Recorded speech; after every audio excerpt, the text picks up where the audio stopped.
financial options with the help of zero-based budgeting, the cash envelope system, and savings challenges.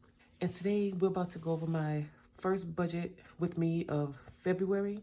I am paid bi-weekly, so do my spending plan bi-weekly, but I also do a monthly plan or a monthly budget. But you will be able to see how I use my monthly budget when it's time to unstuff and close out the month.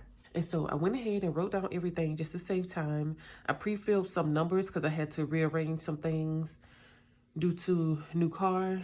The more I have to give that challenge, I have to adjust a budget accordingly.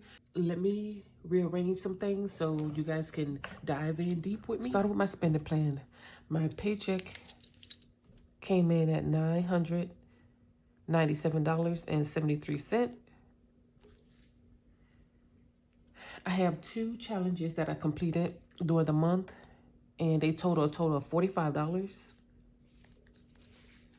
And so that's the 2 sources of income that we're going to allocate in this budget. So $997.73 plus 45. So that's $1,042.73. That is an ugly 2.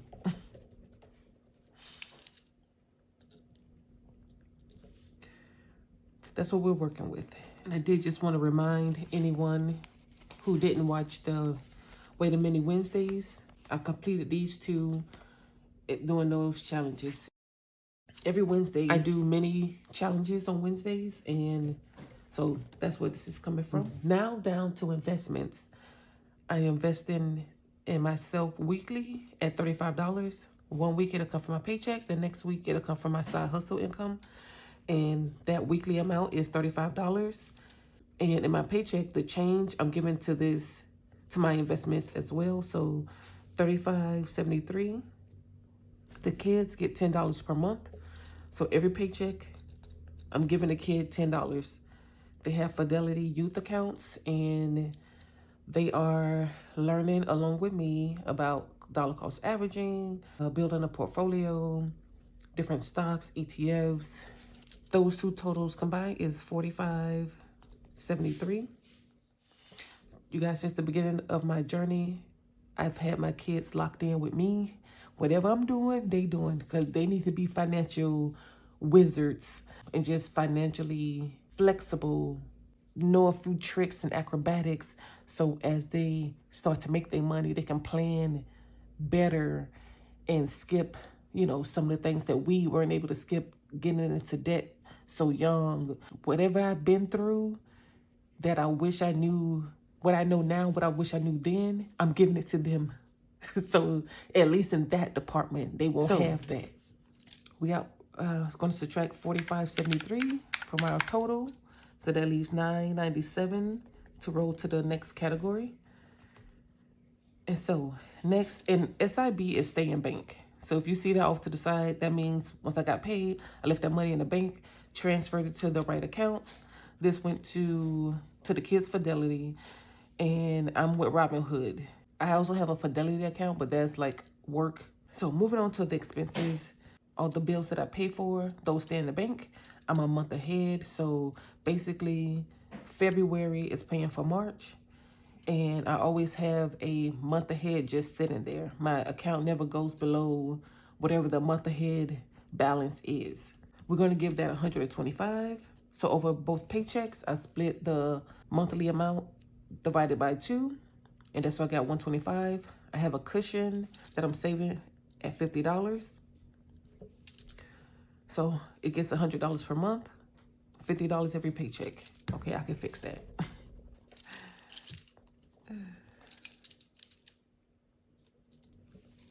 Next is kids' whole life. Oh, and all of these are bills. And the ones that I don't leave in the bank, I'm saving for yearly, quarterly, whatever the case is. So kids' whole life, this is a premium I pay. I pay annually. And that is going to get $11. Charity is getting $10. I have a subscription or donating to St. Jude on a monthly basis. And so that's $20 a month. And so just splitting everything in half, $10 every paycheck. Month ahead fluctuates depending on my paycheck. And if I'm not mistaken, so month ahead is getting 25. HOA is due annually, and I'm giving it $29 a paycheck, and so that's what's $58 per month. Vehicle Haven is my car insurance. I'm with Geico. 6-month premium is coming up. It went down $2. Last 6 months it was $562, went down to $560. I did call to see if I could get any kind of extra discount, but I'm taking advantage of everything that's available. You know, it is what it is. I was just trying to see if I could work any magic before we get the SUV, because it will increase. We'll have a car note. It's a larger vehicle. So yes, it's going to increase. So I'm like, however I can save before then, I want to do it. But you know, $2, okay. It didn't go up. So I'm able to give this $50 a paycheck, $100 a month. Meat sweats. We do our quarterly meat haul, or every 3 months. We just placed the order February 1st. And so I'm building up that fund for the next 3 months. And basically it gets $100 a month. But because we didn't spend the entire $300, I'm going to use that to my advantage and reduce how much I give it. And so that came out to be $35. And we'll still have $300 plus by the time we need to make the other order. Let's get this added up. So that's $335 going to bills. And I do apologize because I did not put my percentages, something I started new this year. Just reminding myself that, okay, I know starting out my investments is getting a small portion. I want to grow that to 10, 15, 20%. And I'll have this documented where I can go back and reflect on when I was able to pivot and what I was giving it, and, you know, just seeing the growth. And even if you're a person that does the 50, 30, 20% rule, you can jot that down, still have it planned out, you know, very specific and detailed. We got $335 from the $997. That's $662.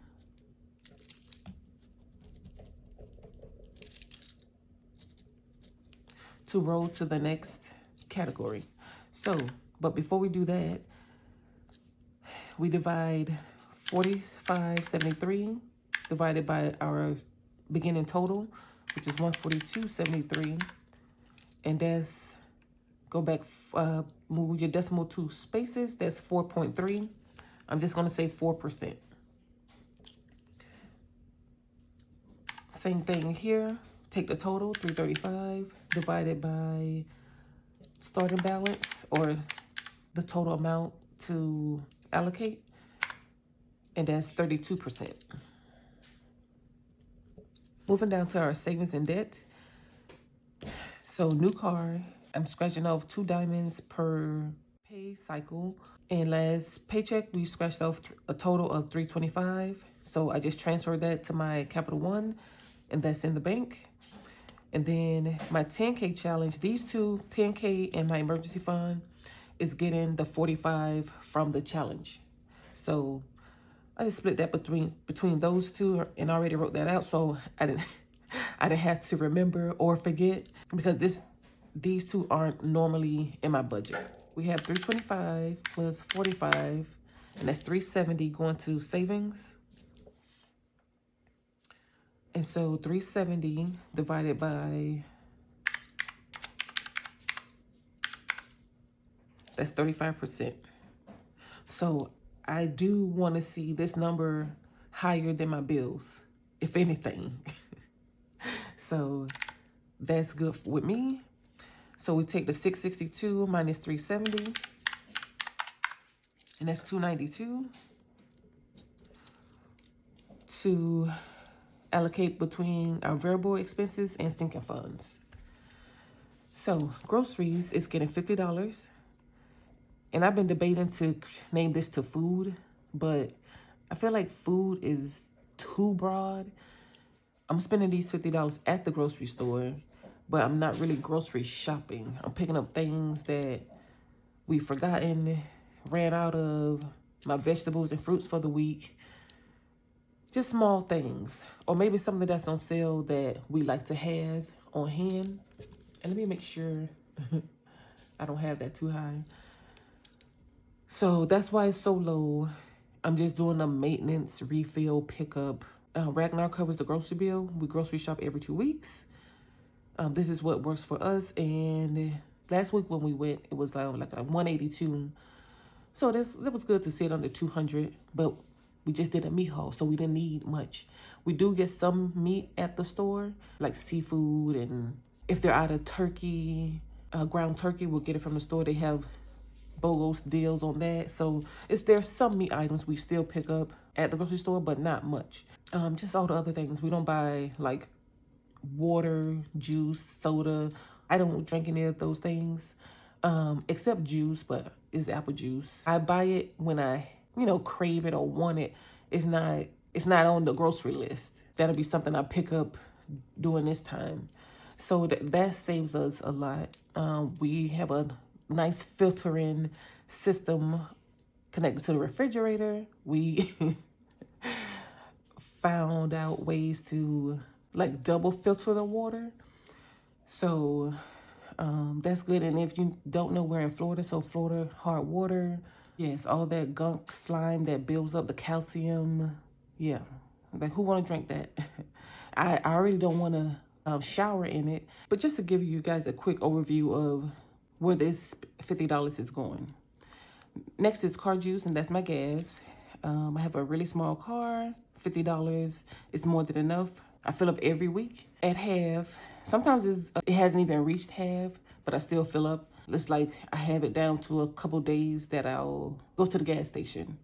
Yeah, so that's that. Dine out is getting 25. And I have $15 that would normally roll from one category of these three: home goods, kids cash, and miscellaneous. Last paycheck, the kids cash got 15. So next is miscellaneous. That's going to get the 15. And I feel like this is working to kind of snowball or roll the amount from one category to the next. We don't do that much home goods shopping. And I'm usually getting like plastic spoons, forks, those kind of things that we use often. But I just did a major refill or restock of those, so we don't need those. The kids, it's selective here as well because they have their own cash that I make sure they spend. Because if they don't, like you're giving this so you can spend it. This is what you can spend, and some you can save. And when you're saving, you're not spending that, but you have a can spend amount. Use that. Don't look for me for everything. That helps out this category. And then miscellaneous just for those random things. And I keep my budget. I feel like my categories are so specific that I usually don't have to spend in miscellaneous. But if I did, I have it. That's that.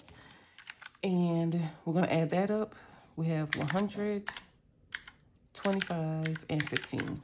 A total of 140. 140 to my wallet. So 140 divided by our starting balance, or that's 13%. And so now we take 292 minus 140. That leaves us with $152 to go to the sinking funds. And let me move this up again. And so wellness, I gave this 15. Nothing to the kids binder, my personal binder. School aid is the kids back to school. That's getting 40. Birthdays, gift celebrations is getting 21. I did just celebrate one of my sister's birthday the weekend, and I gave her some cash. So this sinking fund did take a hit. Christmas is getting $40. I try to give this $50, but sometimes it's just not gonna work. But at least what's remaining to hit my goal, I have my Christmas goal is set at 1,000, and over the month, as long as I'm giving it $70 total, I'll still hit my target goal. But I want to finish this as soon as possible. So I have one category I can not budget for a couple of months, because that's kind of how I do it. Like Christmas and back to school, once it's fully funded, I can take a couple months off before I start back stuffing for the following year. And that always seems to help because it frees up cash that I can, allocate to other categories and get them fully funded or to their goal amount sooner than later. Next is sick days, and that's going to get 15. I'm completing a challenge that I started last year. I did reach my sick days goal. This is for, as it implies, the days you're sick, maybe that causes you to spend more eating out or buying extra groceries, medicine, whatever you may need to get through those sick days. And so I set a goal at $750 to cover that. You never know when, someone or the household get down bad, and $50 won't cover a lot, especially if I already spent it before the sickness happened. So I have an entire budget set to that. Since I met that goal last year, I'm just finishing that challenge to start my healthcare savings and dental savings. So the last category is car defense. That's my car emergency fund, and that's going to get 21. I set a goal of $500 this year in anticipation of having a newer car. And since insurance is going to go up, gas is going to go up, the only thing left that I can control car-wise is my car emergency fund. And so I reduced it from $1,000 to $500 for this year. And so we know that we have remaining $152. And what I'm going to do is just subtract each category. And if we're at 0, we know that this was $152, and we can fill in the remaining boxes. So 152 minus 15, and then 40, and minus 21, 40, 15, and 21. So we're $1 off. I think I may have typed something incorrect. So we're just gonna start over. So 152 is what's remaining. Minus 15, minus 40, minus 21, minus 40, 15, and 21. There we go. I went off camera. I added up this total to make sure it was 152, and it was. So I was like, it had to be me and this calculator. So we have total 152, remaining 0. We're going to take the 152 divided by our beginning total, 142.73, and that's 15%. I'm gonna round up since after the 4 is a 5, so we'll say 15% to sinking funds. And I like to see this higher than what I'm spending on my variable expenses. And then here at the bottom, we got our total budget was $1,042.73. Total spent, we spent everything because we do a zero-based budget. And so that's the same amount that goes here. Oops.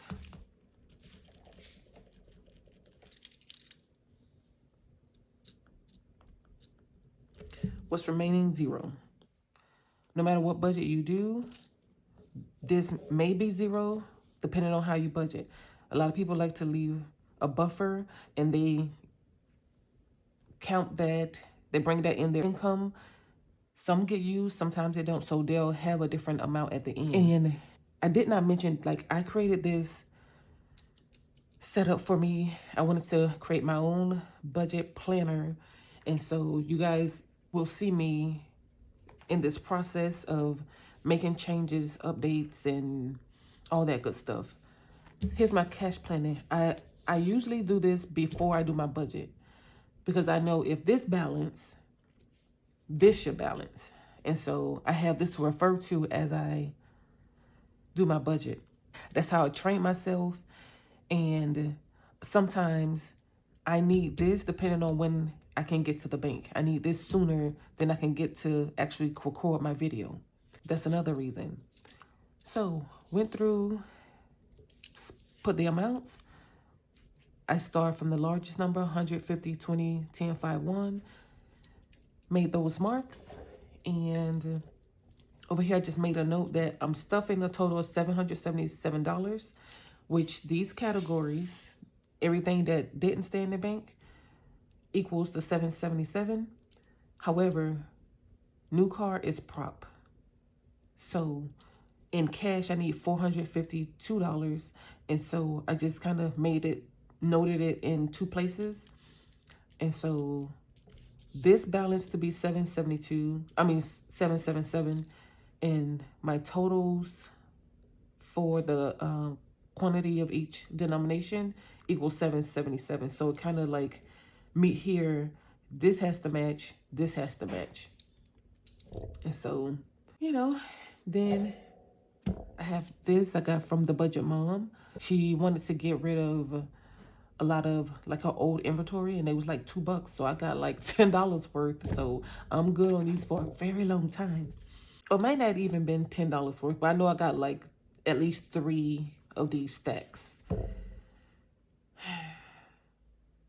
But that's how I do a lot of things, like with my couponing or like replenishing. Like I was mentioning about the home goods. I buy spoons and forks.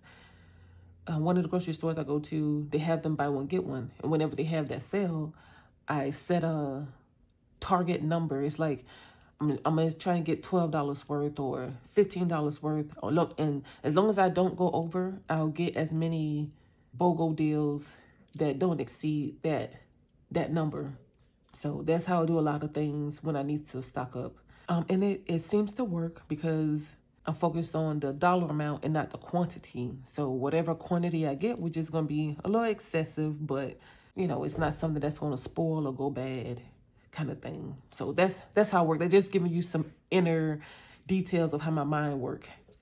So here we're going to go ahead and fill in the cash totals. Quantity ones, we need 17. Fives, we need a total of 7. So that's 35. And then 10s, we need a total of 9. And that's 90. 20s, I need a total of 8. And that's 160. 50s, I need 1. So that's 50. 100s, I need 1. And that's 100. I know that this is 452 because I already did the math. Cash is going to be 452. And so this is what I'm going to take to the bank, do my cash stuffing with. And that is pretty much my process. This I use as a bookmark. It's my due dates menu. I'm not sure how easy you guys can see that, but it just reminds me when this is due. When I go to my bills account, I go through, make sure this is done, check it off. And at the end, I usually do it by mid-month. But the majority of the bills, minus 2, I believe, yeah, these last 2, everything comes out on the 3rd. Mid-month, I go through and you check off everything. And then at the end of the month, I just make sure these 2 came out and notice what amount they came out at. And I come back here to document that. For example, my Frontier, which is our internet, it went up last month. So being that I have that buffer in my bills account, it wasn't affected, but numerically that did, my monthly expenses went up. You know, everything kind of works together, and that's how I just love this system since I came across it, like month after month, paycheck after paycheck. Like I'm learning something new or figuring out something that I can add to make it more convenient and like the best budgeting system for me. And I'm sharing it with you guys. Okay, you may be the same way. So I'm putting it out there for you guys as well. Here are my credit cards, all the ones that I have in possession and their due dates. Just a quick reminder, if I use them, what their due dates are. So convenience, all about it. But that is it, you guys. Thank you so much for hanging out. And I will chat with you at the cash stuffing. Bye, you guys.